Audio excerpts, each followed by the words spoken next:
राज्याचे लोकप्रिय उपमुख्यमंत्री एकनाथ शिंदेजी, माननीय रामदास आठवलेजी, विनोद तावडेजी, अमित साटमजी, आशिष शेलारजी, मिलिंद देवराजी, या ठिकाणी राहुल शेवाळेजी, त्याचप्रमाणे योगेश कदमजी, अविनाश महातेकरजी, उपस्थित सर्व सन्मान्य आमदार आणि आमच्या तिन्ही पक्षांचे पदाधिकारी, उपस्थित सर्व माध्यमकर्मी भगिनी आणि बंधूंनो, महायुतीचा वचननामा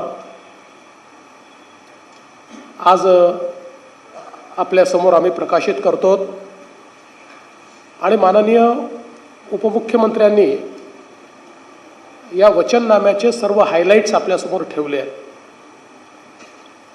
गेल्या काही वर्षांमध्ये मुंबईकरांच्या जिव्हाळ्याच्या प्रश्नांना आम्ही केवळ हातच घातलेला नाही, तर त्या जिव्हाळ्याचे प्रश्न सुटू शकतात अशा प्रकारचा एक आत्मविश्वास हा मुंबईकरांमध्ये तयार केलेला आहे.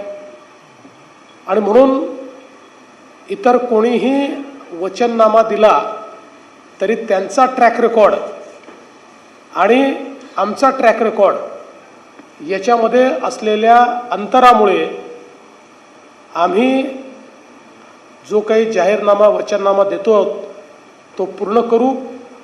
आणि एवढंच नाही तर 5 वर्षानंतर ज्यावेळेस जनतेच्या समोर जाऊ त्यावेळी या वचननाम्यावर आधारित ॲक्शन टेकन रिपोर्ट हा मी फॅक्ट शीट म्हणून मांडू की काय आम्ही केलं होतं, काय सांगितलं होतं आणि काय काय आम्ही करू शकलो हे देखील लोकांसमोर आम्ही मांडू. मुंबईकरांचा जो जिव्हाळ्याचा प्रश्न आहे गृहनिर्माणाचा, त्याच्यामध्ये आत्ताच शिंदेसाहेबांनी सांगितलं की वेगवेगळे प्रश्न सोडवण्याचा प्रयत्न आम्ही करतो.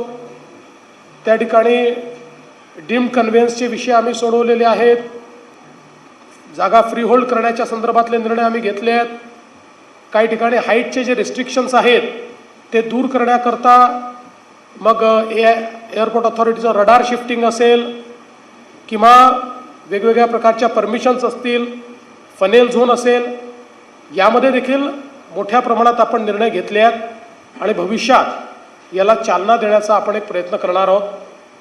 एक संकल्प आज आम्ही घेतलेला आहे, मुंबईत राहणारा जो मराठी माणूस आहे याला काहीही झालं तरी मुंबई सोडून बाहेर जावं लागणार नाही. मुंबईमध्येच त्याला घरं आम्ही देऊ आणि हे आम्ही BDD साहित करून दाखवलं, हे अभ्युदयनगरमध्ये आम्ही करतोय, हे पत्रासाहित आम्ही करून दाखवलं आहे, विशाल सह्याद्रीमध्ये आम्ही करून दाखवलेलं आहे. वेगवेगळ्या योजना जर बघितल्या तर काही लोक केवळ मराठी माणसाच्या घरांबद्दल बोलत राहिले, पण करणारे कोण आहेत तर आमची महायुती करणारी महायुती आहे, हे देखील आपण लक्षात घेतलं पाहिजे.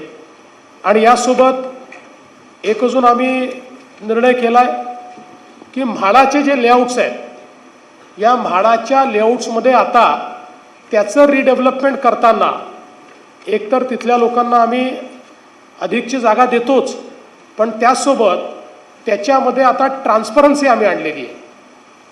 पूर्वी विकासक हा केवळ लोकांकडनं कन्सेंट घेऊन विकासक व्हायचा आणि 20-20 वर्ष लोकांना बाहेर ठेवायचा. आता विकासक म्हाडा असणार.